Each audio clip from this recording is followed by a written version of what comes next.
Well, hello class. Welcome to Abnormal Week 5. Semester goes so fast, it's pretty amazing. I figured I'd take the time to make the lectures outside while I can before it gets really too cold and yucky out. Anyways, this week we're talking about somatic symptom disorders. And so there's several types of somatic symptom disorders. Somatic symptom disorder is characterized by a focus on one or more physical symptoms accompanied by a marked anxiety and distress focused on the symptom that is disproportionate to the nature of the severity of those physical symptoms. Okay, so that's a key piece of it. This condition can dominate the individual's life and interpersonal relationships. That's hallmark in a lot of our diagnoses. A number of culture-bound somatic symptom and related disorders have been identified around the world. The prevalence of non-Western and developing countries follow a similar lines to Western and developed cultures. Illness anxiety disorder, which was formerly known as hypochondriasis, so no longer is that in the DSM, is a condition in which individuals believe that they are seriously ill and become anxious over the possibility, even though they're not experiencing any notable physical symptoms at the time.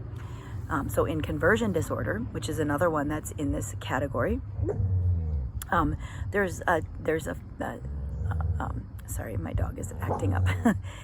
There's a physical malfunctioning such as paralysis or blindness or something like that without any apparent physical symptoms.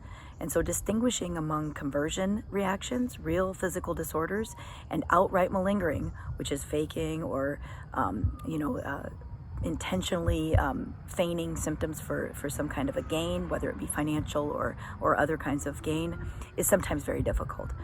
So what can be puzzling about all of this is that fictitious disorder, in which a person's symptoms are feigned or under voluntary control, even to the extent of injuring a child in the case of fictitious disorder imposed on another, that was previously known as Munchausen's syndrome by proxy, as with malingering, but there doesn't seem to be any apparent reason for this. So that can be very confusing. It seems like there's not like a payback or a kickback, like they're not doing it for some kind of gain. And so that can be very confusing as well. So go through your chapter and make sure that you really spend some time on the concepts in this chapter. These are not some of the more popular, I guess, disorders that you study when you think about psychology, but you certainly see this in practice. And so make sure that you read carefully your chapter and kind of becoming familiar with these somatic symptom disorders. Okay, have a great week 5.